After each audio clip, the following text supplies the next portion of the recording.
Kendrick Lamar dropped a new album and had the whole music world paying attention. But who would have thought Man United would be the team to say, turn the TV off, turn the TV off. Oh, what a shame. We're back for another episode of One Kick for Glory. It's me, Craig, and Matthew here tonight. Yes. And we're going to talk about a lot. We've got 2 game weeks to cover, lots of action, lots of football, some good results, some bad results. And like I said, at Old Trafford, they are definitely turning the TV off. They're also turning it off at Tottenham Hotspur. What an absolute travesty, a disgrace. What couldn't have happened to a better team? Matthew, talk me through your thoughts on your victory against the Tottenham Hotspur. Happened in I guess you could say, predictable fashion with your history of your fixture against them. I mean, it was another fun game from the one we had last year. You know, from the 4-1, the 2 red cards, and all the, Poch's return, of course. Many happy returns for Poch, indeed. And there was many happy returns back there again. The usual 3-point at the lane, at the stadium, the toilet bowl comes back again. And it was another slobber knocker. There seems to be a lot of fire in the games we have at Tottenham, whether it be at the Bridge, whether it be at, their place, the bowl, the bathroom. It seems to be something going about it, but, coming in on a good form that we had, and just from the minute go, and, Cucurella gives us a bit of entertainment just because he feels like someone's getting him into entertainment. Like, those boots were definitely, they weren't from nowhere good. They were from Sports Direct. Do you think it was the boots' fault, or do you think it was just his bad positioning and everything?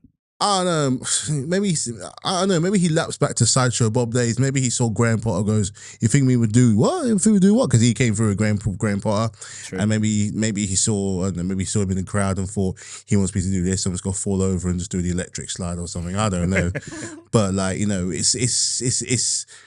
I can look back and out and laugh. But at the time, best believe I wasn't very happy, especially as it is Spurs, and both slips led to them getting a goal, obviously. But we don't panic. This is not the Chelsea of old where, especially in the league, going a goal down, that would have been it. We fight, we keep on going, we have our plan, we stick to what we do. Whatever he's done in this training room, he's got the players knowing how to score. Going forward, I've never been so confident in my life that we're going to head and do something. And all the players now are getting in on the act. Sancho, 2 goals in 2 games. Enzo, how many goals in how many games? I had him on the sale block. So clearly he listens to this pod because he's hearing me. He's pulling it out the bag right now. This is almost like the guy that we paid all that money for. He's starting to come through and he's starting to come good. So I want him to keep doing what he's doing right now and keep finding that goal. Cole Palmer, I don't need to say any more about what this guy does. All the doubt of saying that he couldn't do it in the big game, that he'd panic, he'd lose his head.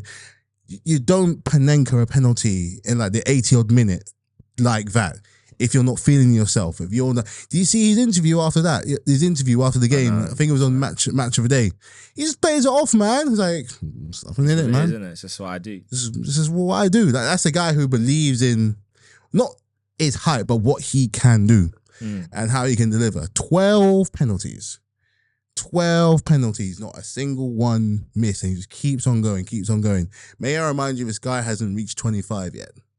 He's not reached 25, so he's only going to get better. Man City must be thinking, we may have judged you a bit too harshly there, my friend, because they're probably dying for someone like him right now. They can't stay consistent to save their life, let alone Spurs. I mean, ironically, since the City game, that's when it's gone all wrong. I think it's 2 back-to-back defeats? Was it 2 defeats in the league now? Chelsea and then Bournemouth during the midweek. I'd be fuming if I was a Spurs fan. They're on the bottom half of the day, 11th, 12th? You're not on the right side of the table. That's all. No. That's the right side of the table for that. What were they? Not where they deem they think they want to be. Anyway, I digress. But it was good. It was a great game, fun game on a Sunday night. Exactly what you want from a Super Sunday.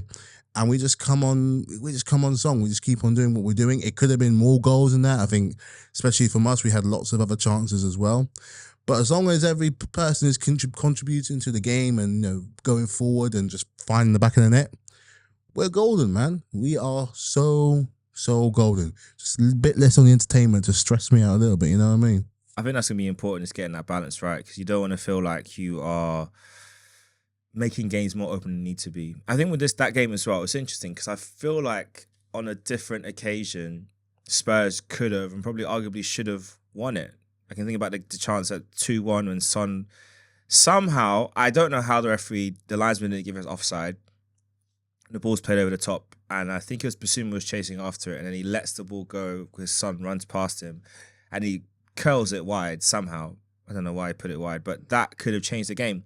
I think for you, Craig, do you look at it and think, in as much as Tottenham have bottled another match, this is typical for them. I mean, against Chelsea, it's just kind of like synonymous. They just can't hold their nerve against them. But do you feel like, on the one hand, they'll be upset for having lost this game, but at the same time, probably should be take some courage for the fact they made and gave Chelsea a game to a large extent? Oh, they should be winning that game. If you go 2-0 in the Premier League, you should be clever and smart enough to win that game. No disrespect, Matthew, but if you're 2-0 in the game and Chelsea 2-0, you're most likely going to go and win that game, innit? You're not going to go and lose that game. You'd expect them to win. You expect them to win that game. One thing I learned about the Premier League, that if you go 2-0 and you don't do the basics right, like I saw Romero do some stupid thing yesterday. He got the ball. He did a little flick. I'm like, this is not FIFA Street, mate. Don't do that. Did that and then he got injured. Remember he came off injured after that? Yeah. I'm thinking, this guy, man. Liability.com. He got injured. Van der Ven played almost, how many minutes? I think it was 7 to 8 minutes, got injured. As well. So it goes to show that these fellas are not fit, you're just rushing them back. Let them be fit, let them be healed and let them be fit and let them play their football. So it cost them the game yesterday. They lost 2 of their best defenders. Dragonson, I don't know what's all the hype about him. He's just terrible defender. Absolutely terrible. He can't defend. Bayern Munich wanted him. That's where the hype comes from. He's worse than Eric Dyer. Way. He can't defend. Clive, every game he's played for them this season, they've conceded a goal. And I don't know. It doesn't mean it's his fault, though. Yeah, but he's made some errors as well. I don't know what's happened to Ndogi as well, or whatever his name is, the left back. He's not the same player he was last season. Yeah. Who was? Pedro Porro. That guy can't defend. Good going forward, can't defend. So if you've got defenders in the team who can't defend, what's the point of having a defense if you can't defend? Were you surprised that Madison was on the bench to start off with? I thought Madison should have started that game. I was surprised. I'm surprised. I was very But surprised. I think Tottenham's best player this season has to be Kulusevski. He's been their best player this season.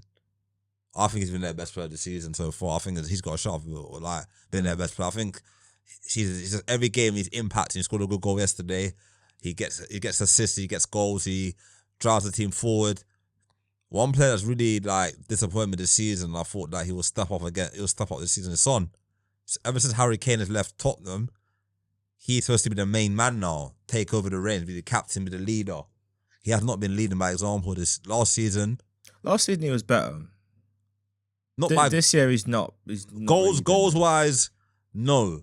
I would say no, because I thought that last season, like when Kane was there, he was getting more goals. He was more involved. I think at the start of last season he did well. Yeah. Don't get me wrong, but then he kind of fell off. Like the rest of the players, like Madison had a good start and he fell off as well. And I feel like this season he's not the same player he was. I don't know if he's angling. Maybe he's looking at this. I think he's out of contract in the season as well. Maybe he's looking at it thinking, I've been at Tottenham for over 10 years now, isn't he? I've been for a long time. Yeah, a long time. For a long time. Maybe he's looking, thinking, you know what? Maybe it's time for me to move on. Maybe I want to move in the summer. So maybe I'm looking at my options. But you need to start. You're the captain of Tottenham Hotspur Football Club. You need to lead by example, and he's not leading by example as a leader. Or maybe he looks and thinks, I need to actually win some stuff in my career, so maybe I need to look out and go somewhere else. Where I can win. Where I can. I agree. I think he does. I think maybe he's looking at now. He's been at Tottenham a long time. Hasn't won anything. He's watched Harry Kane go to Bayern Munich. He hasn't won anything either. So he has to really, if he's trying to put himself in the short window to get a move, he has to start improving his performances. I think Brennan Johnson's done well this season for Tottenham. I think he's done very well. Goals wise, he's done well. I thought that I know Vicaria's injured at the moment, so Fred Foster's gonna have a lot of games to play, and less said about him the better. That guy is so frustrating. He'll turn to Prime Buffon one week, and then he'll be at Bartes at his worst the next. Unbelievable. I feel like they got some good young players in their squad. They got the Archie Gray. He done very well. I watched him at Leeds last season. I thought he was a very good player for them. Yeah. They got that Bergwijn guy, the Swede. I think he's Swedish or something, or centre mid. I think they bought the winger from Burnley. the French. I think he's French. The winger from Burnley. They was at Burnley last season. He's injured at the moment. I can't remember his name. I can't remember his name either. But it's a winger. It's a winger who plays for them. He's injured at the moment. He's got pace. He's very quick. So they bought for the future, but it's all about them now. And I think right now they need to start winning matches. They want to challenge for trophies or win trophies, as they say. Odebear, yeah. They want to win trophies. So I feel that at the moment they're not cooking. They're not cooking. And I said this before. I said this about Ten Hag. Like I said, Ten Hag's gonna get sacked eventually. I think with Tottenham, if they continue losing matches, the manager will definitely go. Well, let's be honest. Where do they go from here? Because they've tried the big name, failed. They've tried again. Pochettino was their best manager, 100%. but ultimately he couldn't get them over the line in the way they wanted. Yeah, Mourinho was a smart idea in theory. Yeah, high profile manager, but then you got to give him what he needs to win. He didn't do that. That failed. Yeah, they went for Ange again, a promising. He's not a young manager, but a manager with good experience. Yeah, winning pedigree, a good CV on paper. Yeah, but it's just something happens. It's like, I know they say what to dare is to do is their motto, right? Yeah. I feel like it should be to dare is to die, because like things just go to die at Tottenham. Like, I don't see them as a club that they got a great technical, great stadium in terms of the facilities it has, and a training how ground, it looks. and a training ground is very good as well. Not how it looks. It looks like a toilet bowl from the sky. But like, what have they got to show for it? Nothing. NFL is the best thing that happens at Tottenham Hotspur Stadium, and concerts as well. That's it. But I think the issue is as well. Like, I think it's the owners. The owners need to. Like Daniel Levy is a very difficult person to deal with. He's not going anywhere. He's very difficult. Very difficult person. Owners to deal with. And I feel that when he had the chance for Mourinho to win a trophy, he sacked him. So you can't cut your nose to spite your face, isn't it? He's done that. And he brought in Postecoglou. He's going to try to win trophy at Tottenham. He backed him with money. So Harry Kane backed him with money to buy players. Now you look at the players he bought in. He bought for the future. He bought Timo Werner in, who hasn't really lit it up. He bought some of the players. Some of the signings have not been. Madison was a good signing for them. I thought Madison came from Leicester. I thought, yeah, he is a good pedigree player. But in the summer, they should have bought more experienced players to get them over the line. It's all good buying young players in for the future, but if they want to win trophies now, they need instant players who are going to win them now, not for the future. Because the future, you never know what's going to happen. In a couple of years, there could be.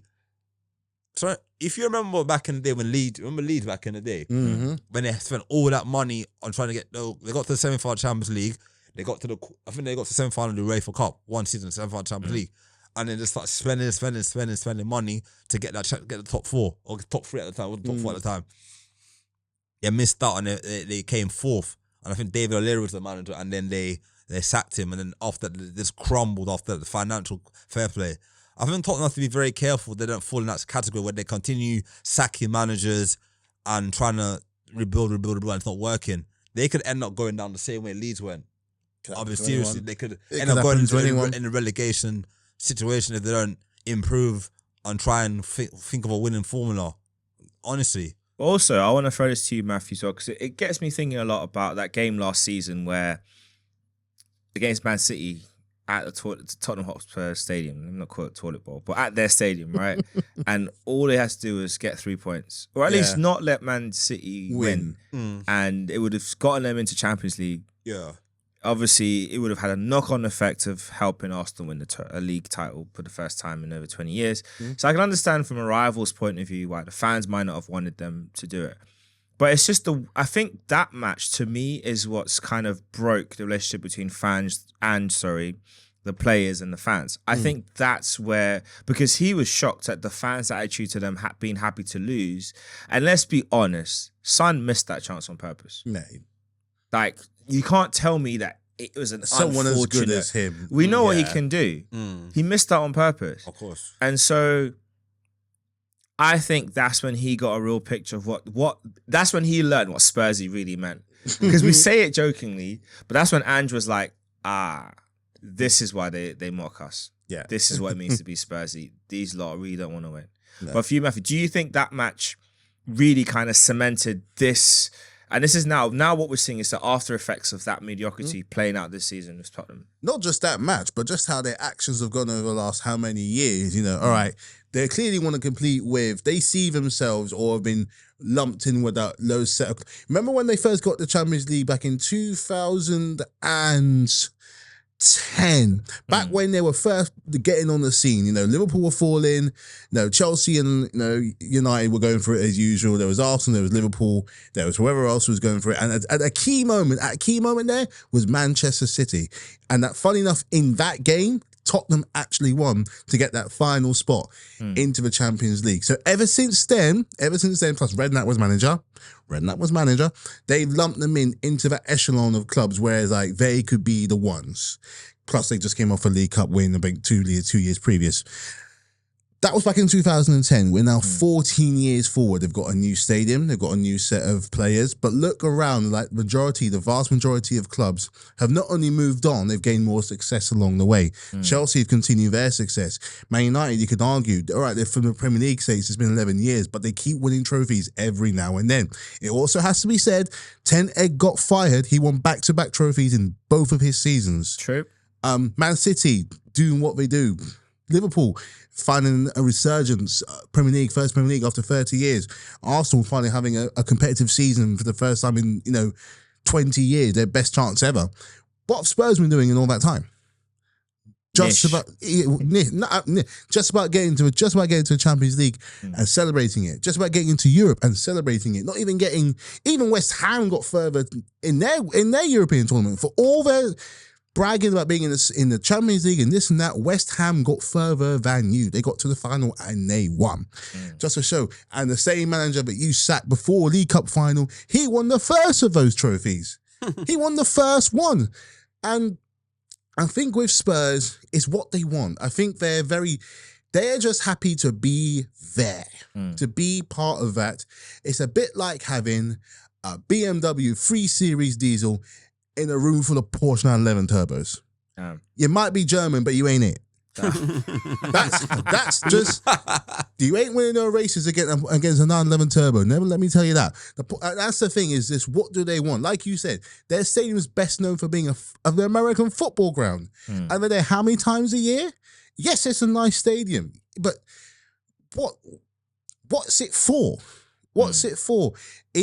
Are you trying to improve what's on the ground and in your trophy cabinet? Is that what you're going for? Are you trying to improve the football? Or are you trying to appeal to a whole bunch of people who only go to your stadium once every few times a year? What do you want? Do you actually... Remember how you were with Kroenke and he went for that thing with the LA Rams? Is this a similar thing? If not the football, what do you want? And that's all well and good, but you can't then keep on being like wanting to be in that top echelon of clubs when you're cheering, losing in a game which will give you Champions League football. Like, at home. At home. At the deal end of the season. The business ends. Which will give you that little bit extra cash to spend on players to have you, because they're in the Europa League right now. Yep. Or they're in the Europa League. So the way I'm looking at that as, right, this is something that we can go for, because it should be something that they could be going for. Premier League might not work out, but they win that, boom, Champions League. Just like that. And they've got to be one of the squads, one of the teams that should be going ahead and doing it. Yeah, I agree. So yes, it goes back to that ultimate question of maybe not so much of what you want, but where do you see yourselves? Where do you see yourselves in this question? Answer me that. Please. It's a big question. I don't think they can answer. And it kind of reflects where they are and how things are going for them. But such is life. It's a shame. I guess on Chelsea again, you did, like we say, you got back-to-back wins in the league. And I think the question that is going to come up now is your credentials for the title race, because you are the closest challengers to Liverpool, who have got a game in hand thanks to the weather helping them out. I think it's, like I said, it's been a great weekend for them.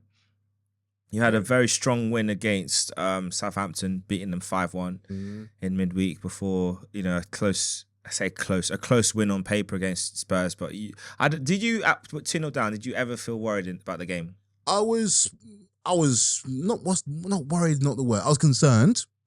in the way that we gifted them the goals, because that's the things that those are still the kind of things we're going to unwind. And the players and the goalkeeper as well. Jamie Carragher said, like, one of the reasons we're going to hold us back is stuff like that. Those individual mistakes will cost us. But considering how well we are going forward, I'm like, we will get a chance. And whatever happens, we will score. We are going to score. And lo and behold, we did. And it's not just that. You saw that in the Southampton game. It's 7 changes from the game before against Aston Villa, which again, we won. The players are still finding the back of the net. So they're all buying in. We're getting something where they're all buying into the system that Enzo Maresca is doing. And clearly he doesn't mind putting his foot down about what he wants. Because he made the change from Southampton to Spurs, and the result was the same. All right, we made a bit of a meal in it along the way, but we still won. So I'm not going to go ahead and say that we are the perfect team. I'm also not going to deny that we are in the title picture. The table doesn't lie. Table doesn't lie. But it's going forward, I have no qualms. My thing is this tweaking out or finding out those little errors that could cost. Because let's say if Cucurella does that against a slightly stronger team, we may not come back and win. But we will try. There's not been a Premier League game we've gone into where I've thought we were terrible. We may have been a bit under par. Right, there's the first game in the league for starters, against Man City. We may have been just feeling out what we were. But even the defeat against Liverpool, we were firmly in that game. We pushed them. We really did push them. And Grant, bar from a bit of lapse and concentration on defence, that's only one of the only reasons I think we didn't walk away with at least a point. So I've had this is the first time in about 2-3 years I've had a lot of confidence in this team. Well, I guess it's an important thing as well to have that belief when the team's going. And like I said, those back-to-back wins, they count for a lot, and they're going to definitely put you in a good position, and we'll see. But Craig, do you think that, because me personally, I think it might be a bit soon, Chelsea, with the league. Maybe it might be a year too soon. That being said, they're second. They're closest challengers to Liverpool. Do you think they are it's a season they're challenging, or like, what's your view on it? I said on a podcast, I said that, like, if they can go through the Christmas period and they're still in the top 4 position, wherever they are on the table, or you guys second right now, I said if you win all your games over the Christmas period and go through that Christmas, December to January, and by February you're still where you are, who said they can't challenge? If other teams like Arsenal, Man City continue dropping points and not picking up points, and Chelsea are their main chance at Liverpool, you never know, anything can happen. Football's a strange game. I think you're right. I do agree. I think it is one season too early for them, but he's got a young team. Look at last season in the Championship with Leicester. They were up and down. Maresca at Leicester last season, they were up and down. True. But then towards the end, Leeds messed up so badly, they won the league, they just ran away with it in the end. Capitalised. So did we go do? I think Chelsea have got a good team. They've got 2 big squads, and they got Europa Conference League. Yep. They're out of the league. Lost to Newcastle, but that's it, really and truly. But they haven't really got much to play for. Like, what I mean, like a lot of games compared to other teams. So they can, if they have certain games, they can rotate a Sancho, they can rotate a Madueke, they can rotate a Palmer, they can rotate a Nicholas Jackson. They can bring in. Their bench is so strong, and it's the reserves. They got players like João Felix. They got players like Pedro Neto. You got the only worry I have about your guys is your defense.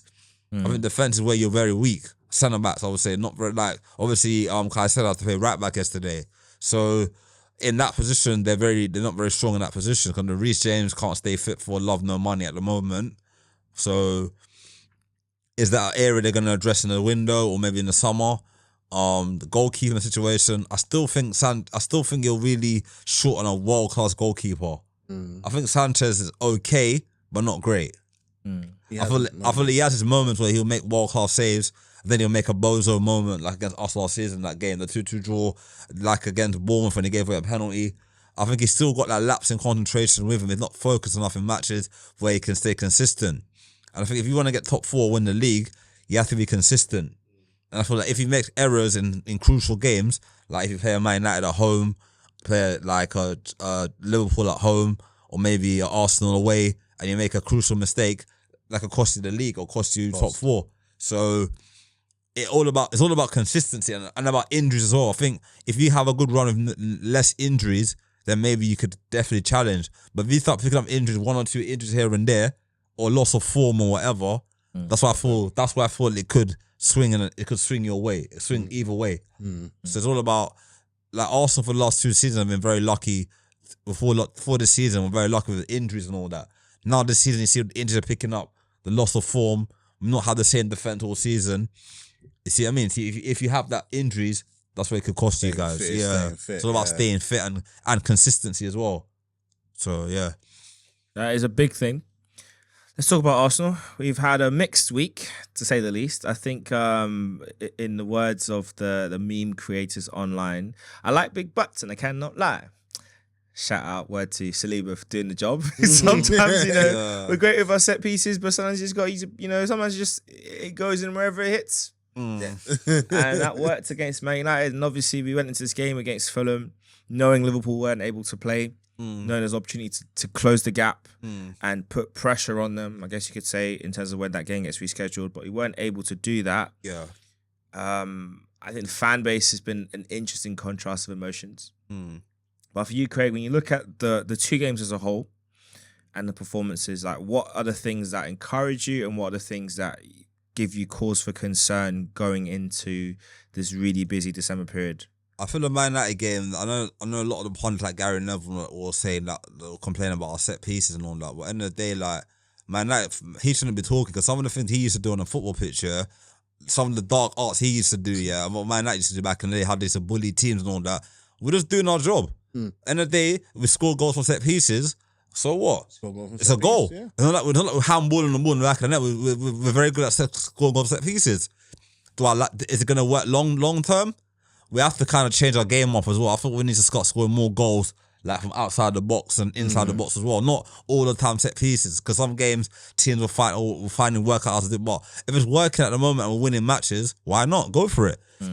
The only issue I have right now is what I have to say about the game yesterday. I was frustrated. It's a team selection. I don't like when Thomas Partey plays instead right back. I just don't like it at all. When he plays right back, it limits his game. He hasn't got the pace to go up and down, innit? I think he's better in centre mid. I think yesterday he could have put Timber right back. Kieran Tierney's fit now. Put him on, start him. If he gets injured or is tired, you got Lewis Skelly on the bench. Bring him on. He could have started Tierney yesterday and have a good balance of left back, right back. You know what I mean? Don't you think? True. And he could have put Partey in the midfield with Declan Rice and Odegaard. That would have been a stronger midfield than playing Jorginho. Not disrespect to Jorginho, but I don't know why he does that sometimes. Like, certain games he wants to play Jorginho in that game. I know some games he's good to play him as a rotational player, but it frustrated me when Partey was right back yesterday. I don't think as I said, he should have played Tim. Yeah. So I thought that was the issue. And I thought that our subs as well, like, when they come on, like, if I'm a sub and I'm coming on the pitch, I'm making an impact to win the game. Martinelli came off the bench and he cost us the game, because if he stayed on onside, we scored that goal. We win the game. It's a great cross he puts in, though. Great cross, but it was offside. So he saw the line. Just stay onside. You can see the line. You're not blind. You can see that they're gonna just hold your run. And I mean, even with that goal, like, Timber could have passed the ball quicker as well. So it's like a catalogue of things that happened. Timber could have passed the ball quicker. He delayed it. Yeah. The defender pulls up or moves up late, catches. It's a great. You can look at it in one of 3 ways. The pass from Timber's delayed. It messes up the move. It's a brilliant defensive move from Fulham, because the defender moves up. Just before the pass is played to put him offside. But then Martinelli, he's putting a great cross. But at the same time, like you said, I dislike when wide players are offside when they can see across the line. It's one of the issues I used to have a lot with Walcott when he was at Arsenal, a lot with Jovino when he was at Arsenal. Yeah. I had a lot with Nicholas Jackson last season. When you can see, especially when you're running, because Jackson would kind of drift in between the left, right back and the right centre back. That little gap. Time, when you go in that space and you're looking across the line, you shouldn't be getting caught offside. Definitely. Because you can see the defence. And in fact, when you know you're quick, Martinelli is fast, Jackson's fast, Walcott was super fast. You shouldn't be getting caught offside when you can see the line. Definitely. And you know you've got enough pace to get to the ball. As long as the pass through is good, you should get there. Now, obviously, it's unfortunate it was offside. And I think there's a bigger question about Martinelli. I'll throw it to you, Matthew, because you've gone through the period of having an exceptional wide player / number 10 in Eden Hazard, a player that can make anything happen from nothing. Yeah. You've gone from that. You've had your own inconsistent wide players, one of which we actually played for all three clubs, which is Willian, who, burnt hot and cold at Chelsea. And then now you've got you've got a new generation of wide players where only Pedro back then was really great. Now you've got a new generation of wide players in Madueke who's good and improving all the time. Cole Palmer, who's more of a number 10, but is brilliant even wherever he plays. And then you've got the Mudryk, who I think is a lot like Martinelli in that they burn hot and cold too much. And what you want as a manager is especially with what the team's trying to achieve. Like what Arsenal want to achieve is win the league. You need a player to put up the numbers and perform and do more than what they're doing. With Chelsea, you guys are kind of stepping into that realm. So I don't know this season. We'll see how it pans out. If you finish top 4, I think it's a great season. Next year, you look to challenge. At the same time, with Man City weak, Liverpool maybe vulnerable. I don't know. We'll see. There's an opportunity here. Could be coming back to London. She's the opportunity. So maybe you might look at the end of the season, depending on how things pan out next month, and feel like if you don't get it over the line, actually, maybe we should have done. That being said, do you think Martinelli has plateaued in his development, and would you want to see more from him as a wide player? He had that really good season 2 years ago. Yeah. And he was absolutely electric. Like, he really can be. I mean, everything he hit kind of like just turned to gold. I think that was when you had that all black kit, when you still had likes of Xhaka. When no one expects you to do what you did, you came out the blocks, you were firing, you were top of the league, and a lot of that was actually down, not all of it, but a chunk of it needs to be recognised as it was him. And, he's clearly had a lot of talent from when we first got on the scene, 6 years ago now? I think that, and in a way, the Mudryk comparison is a good one because they clearly got bags of talent. They're clearly very good at what they do. But at the same time, how many chances are you willing to give before it's like, I don't know what more I can do. I don't think it's me as the trainer or as the coach that's the problem here. I think something you need to figure out for yourself to kind of get with the program what we're getting here. Like, this is the first time in a long time we're close to the Premier League and you're going to be a part of that. I want you to be a part of that. You are a part of that. He had the injury last season, didn't he? Yeah. It could be that he's still niggling on from the injury. You see how a lot of players, when they come back from injury, it takes them a while to kind of truly find that mojo all over again. And he's clearly a player that thrives on a lot of confidence. I think he scored a goal against Southampton this season, and you saw that it meant a lot to him. Every time he scores, it means a lot because it's almost as if he doesn't expect it, himself and how he's doing it. But it might be. But you're in a different situation because he's one of the main guys. Whereas with Mudryk right now, it's been a case where, fine, you're not doing it. One or two things are going to happen. Number one, we'll find people that will, but you're still going to play, but you need to thrive in that area that you're in to find that level that you're in. It's different for him because you don't have many people competing with him. That's the bigger issue. You don't have people and this is in certain areas in certain positions in your club, that's your big issue. Is that you got your main player, but you got no one in there necessarily to deputise. So if you're like you said, with City City weakened, and with Liverpool not indestructible, they're catchable. They just do what they do annoyingly and get over the line. There's never been. The powers are there's a shift in power in the league. It's never been a better opportunity right now to try and capitalise on that. You've got January coming up. We've all got January coming up.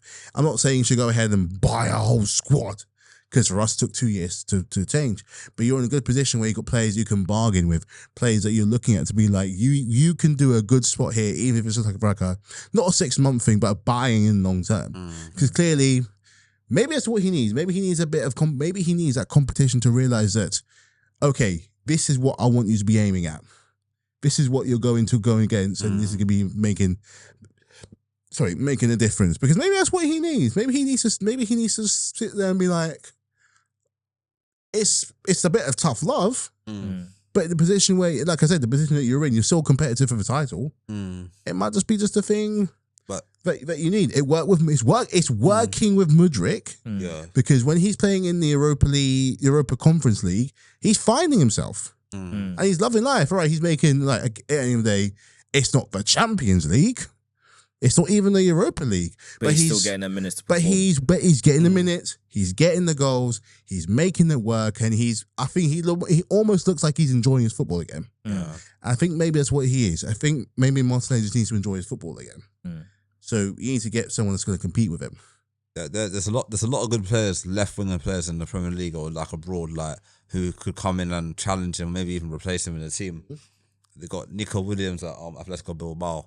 He's a good winger. You've got like a lot of Premier League wingers who could do a job on that left wing. Like, cause we could take a look at him thinking, oh, he could do a job for us as well. I don't know how much they will cost because they know how to, whenever Arsenal's linked with a player, another club will come in for him and they'll outblow us in the window. So we need to talk. Like, there's one player that I would love Arsenal to get. I think he would be perfect for the left wing. It's Rafael Leao at AC Milan. He would be the elite one that could come in and show Martinelli how it's done. Maybe especially in Champions League. But it depends how we use him, and that's my other point alongside this as well. Is I feel like Martinelli he's very predictable to play against nowadays. One of the things that I find very interesting with both him and Saka is that you can tell. One of the things that Arteta has taken from Pep is the high and wide wingers, how to utilize them, which is what Pep did a lot in his first kind of phase at Man City. And obviously nowadays he's kind of mixes it where the right winger comes in a lot more. I think both wingers come in more essentially to combine. They don't stay wide. Yeah. So you see with Saka on the right, he has more license, or at least he plays with more license and freedom to come short, to go long, to go wide, to come inside. Martinelli always goes wide. In fact, whenever Arsenal on a break, you always see him high and wide. And it frustrates me because there's times when, especially the game against Man United, when he had a 1v1, it was against Maguire. And you're just thinking, just cook him. Look at Maguire. Look at him. Run at him. Cook him. And he just slowed it down, ran. I think he won a throw or something again. But it was like, you could have really run at that guy and then like fake to go outside and drive inside and the pitch would have opened up for a shot. So for me, I just wonder if a lot of it is the instruction that he's been given, which is to play wide, dribble, keep the ball, make things from a wider area, if that has become too much in his head and he's not thinking instinctively. Because one of the things that we liked about Martinelli is that he reminded us of Alexis, that kind of not rash, but unpredictable creativity. Of course. You're not quite sure what he's going to do, but he's quite explosive in when he's trying stuff. Whereas now, he's boring. And then on the other side, you've got Trossard, who's a lot more creative, but most of the time doesn't do enough. He's not fast enough. It's very ineffective. So we've got two players that are misfits a lot right now, which is not good. Then on the flip side, you look at someone like Sterling, who you would think at some point he's got to get in and put one of these guys on the bench, and he's not. So we have got a problem in our squad because Martinelli is out of form. Trossard probably should get let go in January or moved on and upgraded on. I think he's done well. He's done his job for us. But we need to move on from him because he's not going to get any better than what he is, and what he is not good enough for where we want to go. So the question I'm going to ask is, this one player that he plays for Bayern Munich, Sane. Would you? No. I think Sane it's like another Sterling again, isn't it? It's not that. My thing is there's value in getting top quality players at a discount and at opportunity cost in the market. I look at Leroy Sane and I think with the injuries he's had over the last few years, with the way he is treated at Bayern Munich, he's one of their key players, but he's not. I don't think of him as like a star anymore there. I think of him as a key player, but not the outstanding star. With Serge Gnabry, maybe 2 years ago I would take him. Gnabry now, not so much. But I'd take Gnabry over Sane. I like Leroy Sane. It's one of my favourite players that doesn't play for Arsenal is Leroy Sane. But I wouldn't take him at Arsenal right now. I think we need to get players that's a bit younger, that has a bit more hunger in them. Because he's won the league. He doesn't really have much more to prove in world football. Champions League is the only thing that's missing really from his roster, right? He won at Bayern, didn't he? So he doesn't really... So he's got nothing left to prove, really, footballing wise. There's nothing to gain. In the summer, that's why I regret in the summer why we didn't go for Elise, Elise would have been a perfect left winger for us. That deal was done. I know, but he would have been perfect for us in that left wing position. He would have been the one. him or Nico Williams, them two the ones I looked at in the summer for. Them two would have been perfect for us. Nico Williams doesn't get the numbers. And I think fans, if you were to sign him, I think fans would be more frustrated with him than they are with Martinelli. Because he had a great Euros, but the numbers, even this season, his numbers are not great. He doesn't score a lot of goals. But the thing is, his running style, like he's very like. Yeah, he's more dynamic, more direct. And I think in the Premier League he'll win a lot of penalties as well. I don't know. I think he would. The way how he takes on defenders, like I feel like defenders will put a foot in on him and they'll just very quickly his feet. I mean, another player you could look at is Antonio Nusa. He's a good player. He's a really good one. We probably one I think a lot of big clubs should have gambled on in the summer, but is one you'd go for now. In you got Brian Mbeumo for Brentford. He's doing Mbeumo, quite well. He's doing very well. He's the one I like as well. I will say this, right? He is the one player that with Mohamed Salah's current situation at Liverpool, I think he's the one player they should be doing all they can to get that wrapped up, regardless of whether Salah stays or not. He's the guy who should. He's his replacement. If anything, and I know Salah when he was at Bale and Florentine, it was incredible. And I'm not trying to downplay his achievements, but I think if you're looking for a player that's an output machine, that's the next best thing you can find in the league. Him and there's right age profile, very good ability, good to turn the pace. He can do a lot of things that you would want in a player to replace Salah. He's a guy I would look for, especially if they can't get him to stay. That's the one issue. Brian Mbeumo's a good signing. He's done well. He's stepped up since Ivan Toney's left on Brentford. He's stepped up a lot. They've scored way more. They've scored more goals since Tony left. That is true. And just a statement. And who else? There's another left winger as well. There's another winger in the Premier League as well that I think that would be a good potential signing for Arsenal if we could get him. I had it in my head just a minute Which ago. team he played for? I'm trying to remember. Not Brighton. Is it Brighton? No, not Brighton. Yeah, I like João Pedro from Brighton as well. I think he's a striker. I mean, I think striker and a winger. Yeah, a winger and a striker. I think Arsenal have to make 3 signings in January. Yeah, and a defender. Striker. Because again, we have an issue at the right and left back cover is not quite sufficient. A striker, because I think we have to accept, as much as we like Havertz, I personally like Gabriel Jesus a lot. I think we have to accept that it's not happening. It's not working out. It's not happening for Jay. I don't know. It just annoys me because it's that World Cup in Qatar, and going into that World Cup with an injury, getting injured really badly over there, and it costing you a season and a bit, and he's just not recovered from it. He's not come back with the same. He's not the same player. I just said Gabriel Jesus. No. João Pedro, you said. João Pedro or that Cunha guy from Wolves. Matthias Cunha. Oh, yeah, As a stopgap. As a stopgap, and then in the summer you upgrade and get a big striker, a big boy striker. You could turn him into one. You can mold him. I think Cunha could come in and become the striker we want him to be, because I think a lot of what he's doing at Wolves is astounding. Like just his touch, his ability to finish, what he does on the ball, off the ball. He's a really good player. I like him. And I like the Brighton centre mid as well, Barbina, the one in place with Balebo. I think he would be a good replacement for Jorginho or Partey in the future. I think he's got potential. Did you see that goal he scored the other day? Yeah, he's good. He's good. Like someone like that. Like it could be. That's what I like about Brighton. They go all these leagues around the world. They're bringing these players for like 1 or 2 million and selling them for 50, 40, 100 million. No, he'd be a good signing. He would be a great signing for us. There's another winger in the Premier League that would be great for us. Wingers, man. Have a think. We'll come back to that in a bit. When it comes to you, just say, I remember now. But I do want to talk about the league leaders, Liverpool. I think, and I'm going to have a chat with Mark eventually, have a proper assessment of views from Liverpool fans' perspective, because I think it's going to be important to hear just how things have been. Because, Jurgen leaving in the way he left, how it was announced, came as a shock. In fact, for them, for last season, was it 1 down? Trent said 4 more to go. How did that go, mate? How did that go? Famous last words.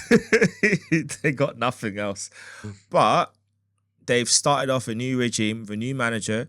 Didn't really make any signings in the summer, to be honest, outside of a handful of players. Then he made one signing. Just one. And the goalkeeper has been deferred for a season. They brought down Chiesa.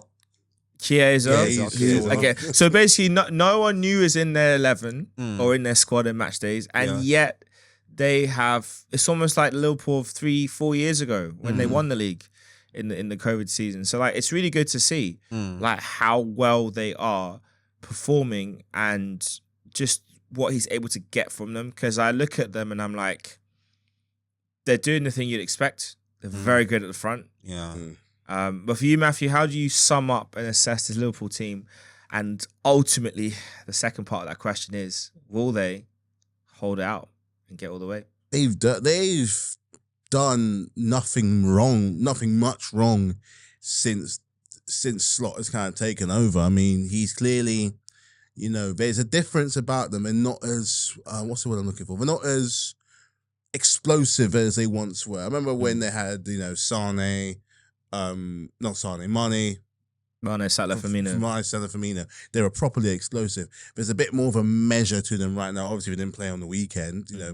Obviously with the weather was being the right choice. But there's something a bit more effective about in the way that they play. There's definitely a little bit of a difference. But it goes to show how good those core players they have are in the Van Dijks, in the Trents, in particular the Salahs right now. He is playing like a man possessed right now, and he's getting, obviously he's on the other side of 30 right now, but he's playing like he's re-round those years. Clearly that trim has given him a new center of gravity. Like he's still finding a way to I was with a Newcastle fan the other day, talking about the game, and every single time it was like, Salah, just stop it, man. We know you're good, man.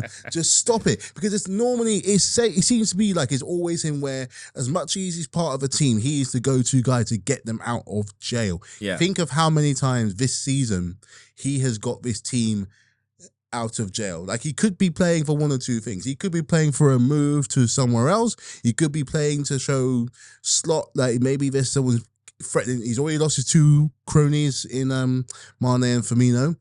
I mean, obviously got a new batch running. Got likes of Diaz, Nunez, Jota, and all that lot. But they're not him and not the main man right there. He's the one that gets the goals, that has them firing up for the golden boots, which I think is he top scorer right now? I'll have a quick look. I think he has to be, because if he probably would have scored this weekend anyway.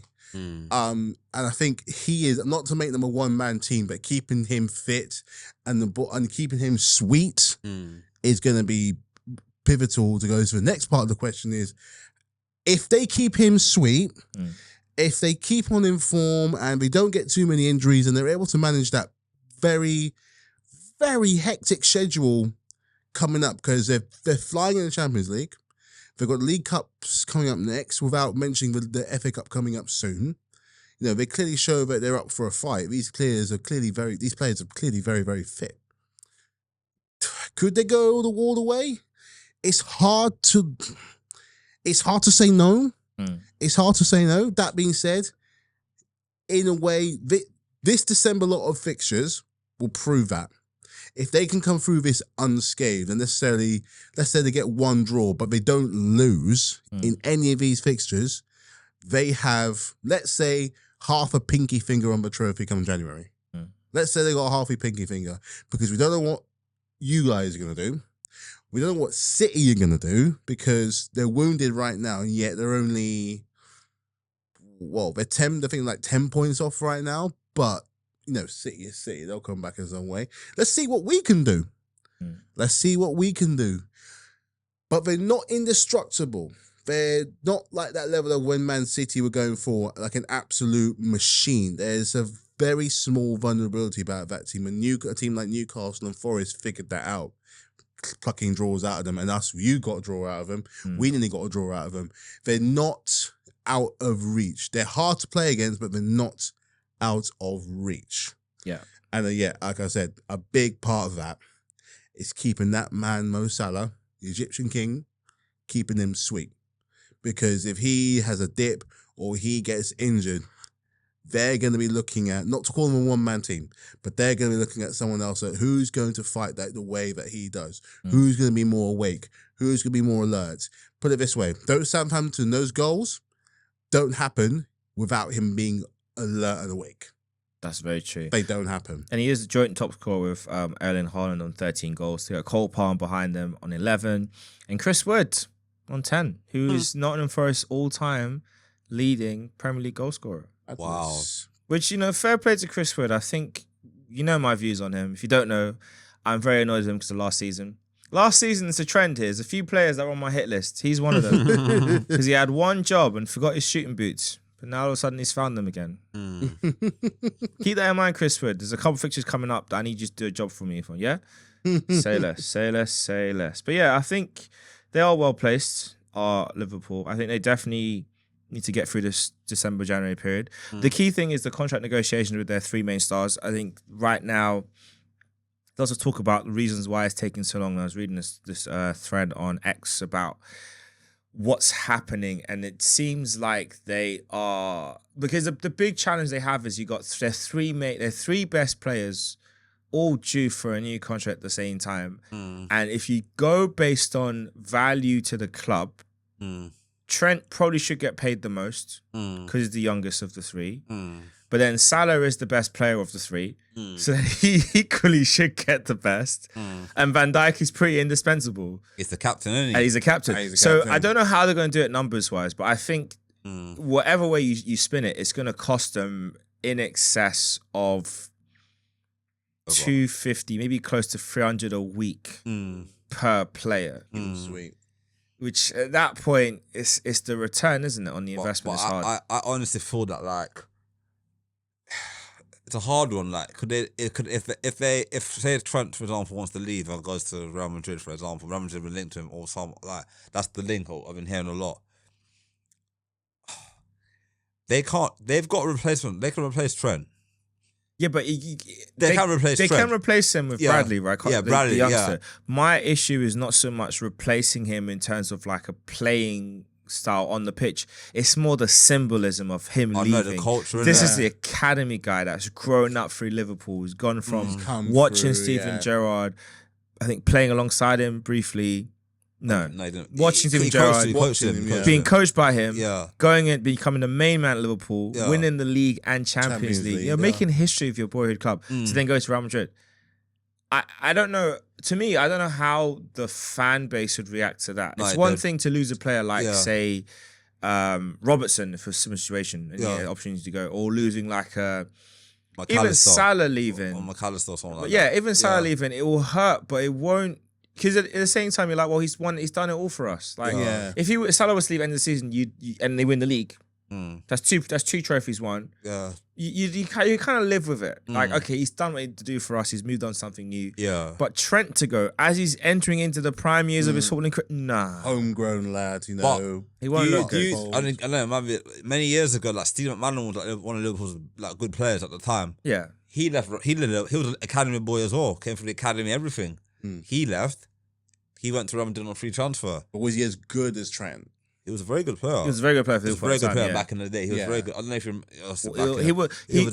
He was one of their stars, but I don't know if he was in the top 5. It was him, Robbie Fowler. He had Michael Owen.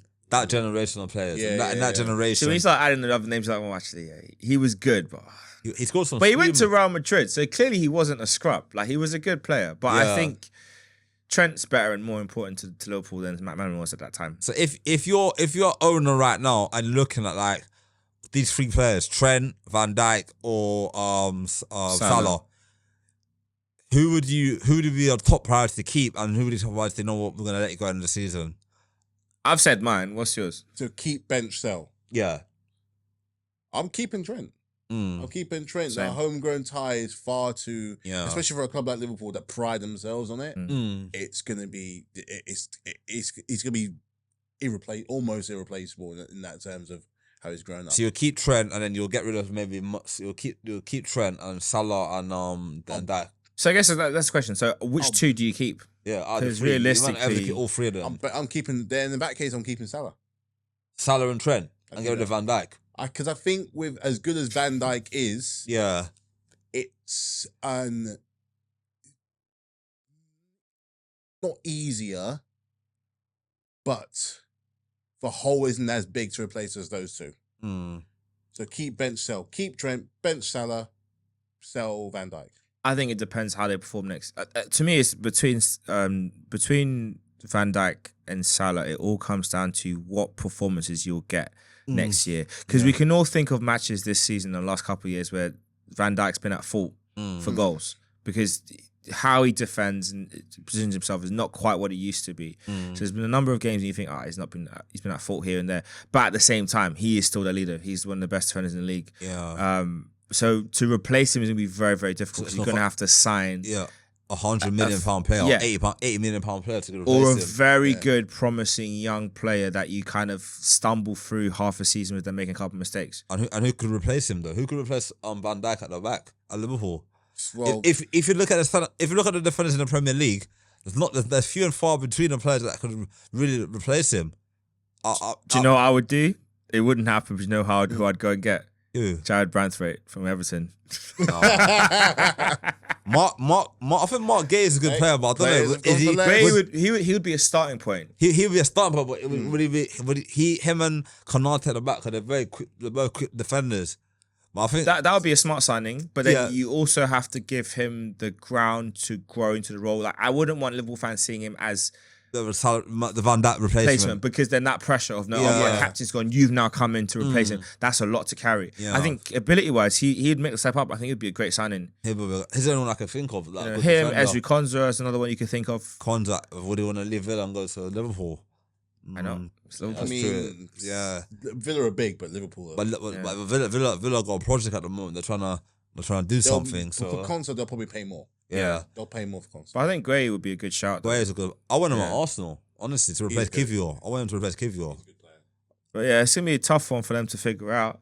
Last but not least, let's all laugh at Man United. You know, I feel for Amorim. I think Ralph Rangnick could have told him how things would have gone by going to Man United, but I think he believed he could come and make a big difference. And it's gonna take a bit of time, probably more time than he really anticipated, Yeah. because some of the goals they concede. Terrible. Schoolboy. Chris Wood's winner. A no mistake. Oh no. But I honestly feel that like I said, like my night have been like have been in the dungeons for a long time. Since Sir Alex Ferguson retired, they brought in so many managers. No, I'm not talking about Sir Alex. I'm saying they have this They keep decline. trying and failing. Yeah, It's good to see. they're winning trophies here and there, but they're not playing. The style of football's not good. Like the stadium's in a wreck. The academy, the whole structure just needs to be knocked down and rebuilt. No, like bulldozer and start from scratch and just They got rid of Dan Ashford. That's a good start. yeah. So I think players like Rashford is on big wages. I think he needs a big move. I think he needs a move. He was doing well. He's doing all right this season. Up until the Arsenal game when he gave away the corner. Better. But not of a standard that we know we can get. long term, I don't think he'll be Amorim's. I think the players that need to build a team around players like Ahmad. Yeah. I think he's the player that needs to build a team around him. He's got 8 assists this season as well. Bruno Fernandes, he's still the captain. I feel like Maguire's playing better in a back three than in a back two. I feel Lautaro Martinez is one of the most. How can I describe him as a defender? He's erratic. He's like just like Romero, erratic defender. Not a good defender, very erratic. Makes stupid challenges. Doesn't look like he knows what he's doing on the pitch. Mazawari's been a good signing for them, the right back. I like him. I think he's decent. Yeah. I think they need to upgrade at left back. I think that they can't depend on Luke Shaw anymore. His injury record is just And I feel sorry horrendous. for him. But, I feel sorry for him, but his injury record is horrendous. I feel like they need a centre forward badly. Højlund, yes, he'll score goals, but like if Man United, they got Zertsky. He scored 2 the other day, but like he's not the answer. He can't lead that. They can't lead that line by themselves. No, they need an elite striker that can score 20, 30 goals a season like what they had in the past. Like the Rooney's, the Van Persies, Van Nistelrooy's, Andy Cole, Sheringham, Dwight York, Solskjaer's, them type of players, strikers who score goals for fun.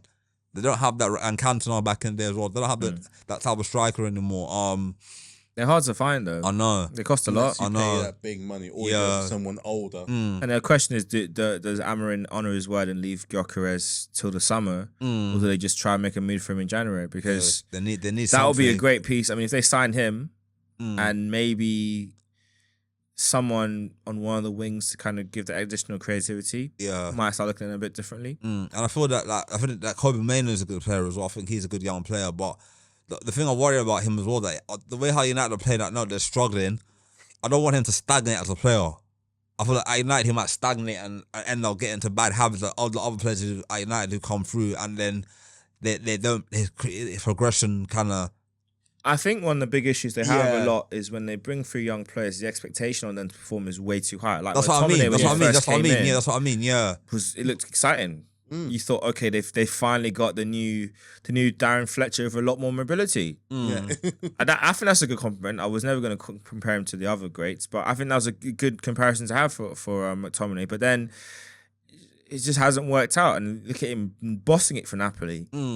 Which just goes to show sometimes you need to be in the right environment to get the best out of players. So, yeah, you're right. That's a concern, but it's one that we will all look at with popcorn in one hand and, somehow feel sorry for them, but also somehow not. We both have reasons to not feel sorry for Man United. Yeah. You for the Champions League, us for that 49 49th game. Game number 50. Yeah. Let's get it right. Game 50. As far as I'm concerned, Man United, you can continue suffering. I do not feel like I've received enough retribution for their demise until I'm not satisfied yet. I need a bit more. I need more. My own club is suffering anyway, so that just goes to show you what great success does. But anyway, Matthew, any hot takes for this week? I'm still sticking. It's a hot take I'm going to stick with for the season. No big team win the FA Cup or League Cup. Okay. I'm sticking with it. Do you know, if Chelsea win it, I'll be like, yeah, you still stand. Oh, man. Funny. Chelsea treble, watch. I joke. Chelsea treble. I mean, FA I like the idea of a smaller team winning the FA Cup or League Yeah. Cup. If it can't go to my beloved, then I don't mind.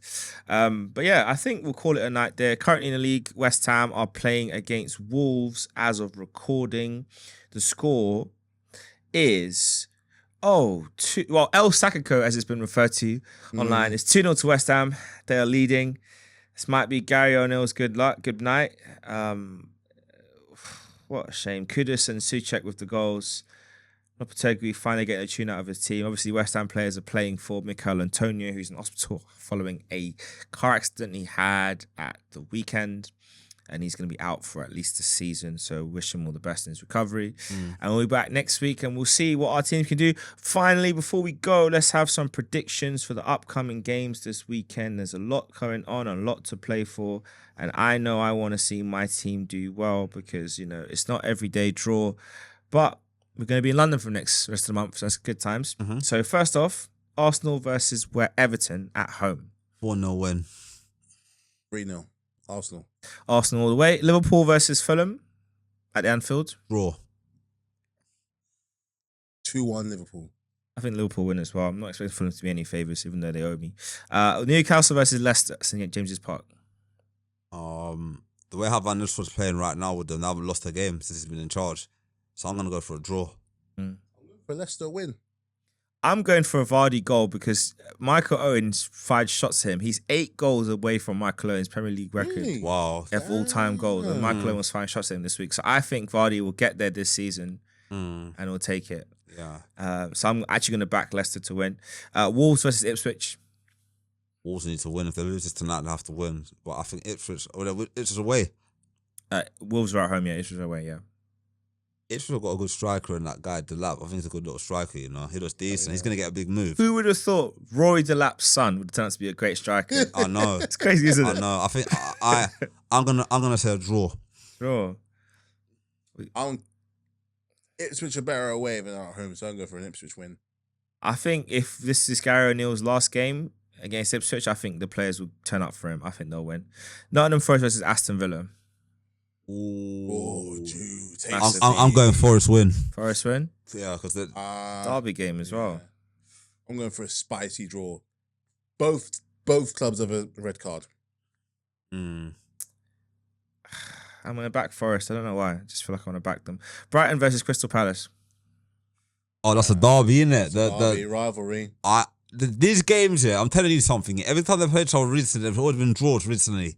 So I'm gonna buck the trend again. I'm gonna say this game is gonna be. I think Palace need to win because of where they are on the table. Brighton, where they are on the table, they drew yesterday against Leicester. So they want to get back to winning ways. But I thought in a derby game, anything can happen. form goes out the window in a derby game. So I'm gonna go for a 2-2 draw. I'm going to go 2-1 Palace. They did well against Man City, so they might be buoyed by that. So I'm going to Palace. And then we have the Manchester derby at the Etihad. Boy, I can't even call that one. I don't know. Man City in bad form, Man United in bad form. Both need points. Etihad. If Amorim could do what he did recently against Man City, I know it's a different team. If he sets the team up right, I could see United going there and get a win, you know? I'll say this, if Man City lose that match against Man United, the title race is done for them. I think so too. I'd say they're right now I think they're still in it because of who they are. Yeah. They lose that match, I think it's done. I feel like Man City are in worse form than United when it comes to like just with the players they've got in their team, like Haaland not scoring, Edison not being dropped, De Bruyne not performing, Kyle Walker non-existent. Their centre backs are conceding too many goals. I honestly feel that if United can get at them, I think United will win that game.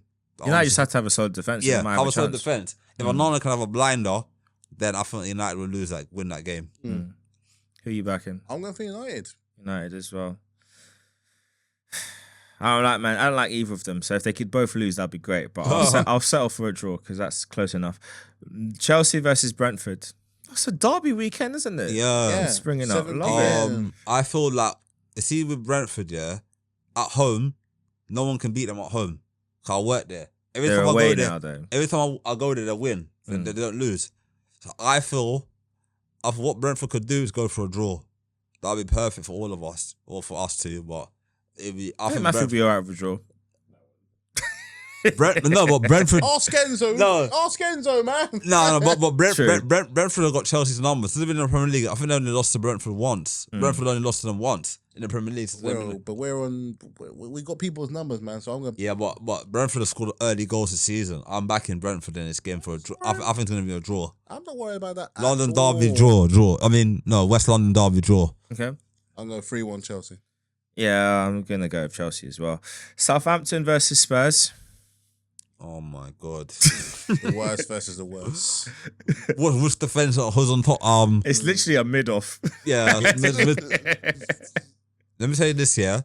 If Southampton beat Tottenham on the weekend, this could be Ange's last game at Tottenham manager. Yeah. Could be his last game. I don't see how Southampton can beat them. I just can't see it. But if that does happen, he'll be sacked. Okay. You heard it here first. He'll be sacked Fair if they enough. lose that game. So Tottenham have to win that game for him to stay in the job. I think, yeah. I think so. I think Daniel Levy will pull the trigger now. So, but then what's your prediction? Do you think Spurs will do it then? Will win? They have to, or he gets sacked. All right, Spurs have to win. I think so. I think they'll I don't know, they'll butt their ideas up. They'll get a win. Draw for me. And last but not least, Bournemouth versus West Ham at the Vitality Stadium on Monday. You know what, yeah? The way how Bournemouth are playing this season, when it comes to their home ground, their home form, they're beating all the big boys. They beat Tottenham, they beat us. Beat City. They beat City. So I'm backing Bournemouth to win. Okay. I'm going Bournemouth as well. They're actually doing really well this season. And yeah, they have a great manager. In fact, that's a manager that all these clubs should be looking at to poach 100%. next in our. But I said this manager, don't go to Tottenham. Don't go to Tottenham. Go any other team in the Premier League, don't go to Not Tottenham. Spurs. No. Like I said, it's a place where dreams go to die. So, No. and on that note, we will see you guys next time. Thanks for listening. Man United fans out there, I am really sorry for your bad fortune. Not really. It will get better, hopefully not this season. You've got a good manager, so he'll turn it around eventually, but not this year. Tottenham, same again, please. And Liverpool, yeah, a stumble every now and again is not the end of the world. You know what I'm saying. Peace. Peace. Peace.